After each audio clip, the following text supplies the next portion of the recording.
जहां एक तरफ बिहार में डिप्टी सीएम तेजस्वी यादव को अब जो है सीबीआई स्पेशल पूछताछ आज कर रही है, वहीं दूसरी तरफ राहुल गांधी को सांसदी रद्द कर दिया गया। वहीं अब बिहार से लेकर दिल्ली में क्या कुछ होने वाला है, इस पर विशेष बात करेंगे। हमारे साथ सारिका पासवान है, आरजेडी प्रवक्ता, इनसे बात करेंगे। एक तरफ तेजस्वी यादव को आज सीबीआई विशेष पूछताछ की जा रही है और लगातार सीबीआई के घेरे में है।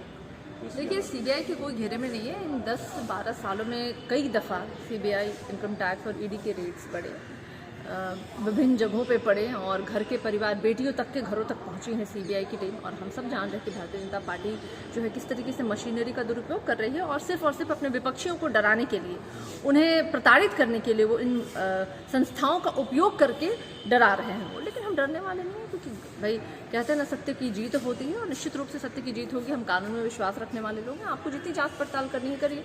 उन्होंने बुलाया और तेजस्वी यादव जी गए हैं, जितनी पूछताछ करनी है वो करेंगे।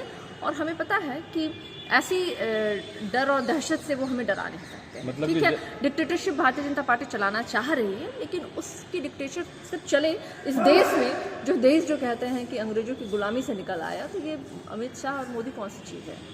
मतलब कि कहीं ना कहीं प्रमाणित नहीं की जा रही है, लेकिन बस स्टंट है। निश्चित रूप से ये स्टंट है, प्रोपेगेंडा है, एक छवि खराब करने की कोशिश है।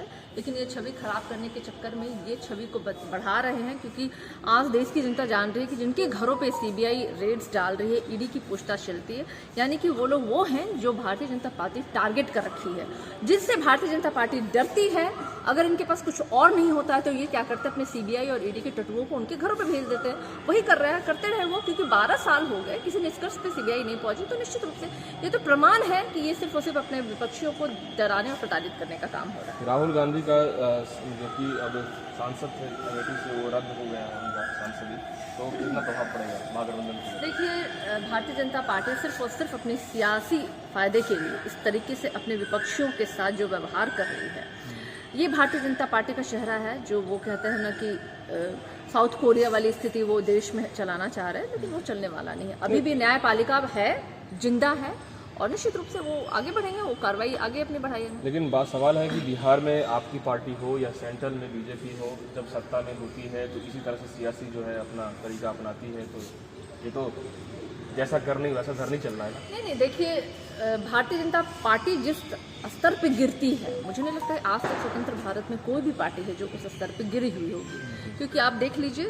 चाहे वो राज्य के, जब 2.5 साल से तो वो बिहार में थे ना, उन्होंने क्या कहा था कि बिहार को विशेष राज्य का दर्जा दिलाएंगे, क्या दिला पाए वो? लेकिन उन्होंने लोगों के बीच में क्या जा करके उन्होंने वोट मांगा था, जातीय जनगणना पे, जिसमें कि सहमति बिहार में दोनों सदनों में हुई थी। लेकिन सबसे ज़्यादा विरोध किसने किया? क्योंकि वो कुछ लोग हैं जो एक मास लेवल पे, यानी कि मुट्ठी भर लोग जो है ना, वो मास लेवल पे कंट्रोल करना चाहते हैं। तो हमारे दो से देश नहीं चलेगा। जहाँ आप लोग महागठबंधन की ओर से एकजुट होना चाह रहे हैं, वहीं बीजेपी का जो एक गेम है वो आप लोग को तोड़ना मरोड़ना और एकदम राज करना, उनका एक एजेंडा। मैं आपको करेक्ट कर दूं, हम चाह नहीं रहे हैं, हम हैं, मजबूत है, महागठबंधन इंटैक्ट है।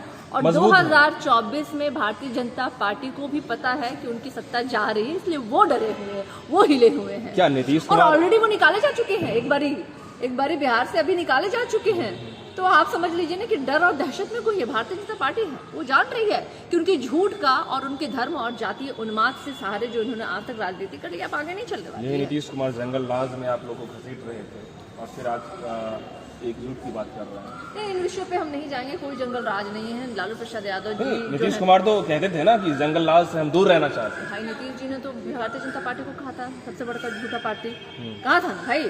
तो उन बयानबाजियों पे हम नहीं जाएंगे। आपको पता है ना अमित शाह जी ने क्या कहा था, 15 लाख रुपए की बात, चुनावी जुमला। तो इन झूठे और मक्कार लोगों की बातों पे जाने की आवश्यकता नहीं है। सब लोग जान गए हैं, पूरा देश जो आज जिस तरीके से बेरोजगारी का अड्डा बना हुआ, महंगाई चरम सीमा पे, तो लोग जान रहे हैं कि भारतीय जनता पार्टी जो संसाधनों को बेच दिया, जो कहते थे कि देश नहीं बिकने दूंगा, और उन्होंने सारे संसाधन बेच दिए, जो सिर्फ और सिर्फ अपनी सियासत, कुर्सी को देखता है, वो कभी भी देश का भला नहीं कर सकता। पॉलिटिकल एक्सपर्ट कहते हैं कि कहीं न कहीं नीतीश कुमार मंद मंद मुस्कुरा रहे हैं, और ये जिस तरीके से चल रहा है अभी। ये भारतीय जनता पार्टी के एक्सपर्ट कहते होंगे, लेकिन वो लोग अपना दर्द क्यों नहीं बयान कर पा रहे हैं? अपना दर्द बयान करें ना वो। अच्छा, ओके। देखिए, जो भी बातें आज सीबीआई इंक्वायरी में तेजस्वी यादव का चल रहा है वो कहीं ना कहीं सभी की नज़र में है। दूसरी तरफ राहुल गांधी की सांसदी रद्द होने के बाद जिस तरीके से बिहार और सेंट्रल में सियासी पड़ा चढ़ा हुआ है, इस पर में जो कुछ अपडेट होगा हम आपको देंगे। फिलहाल तब तक के लिए धन्यवाद।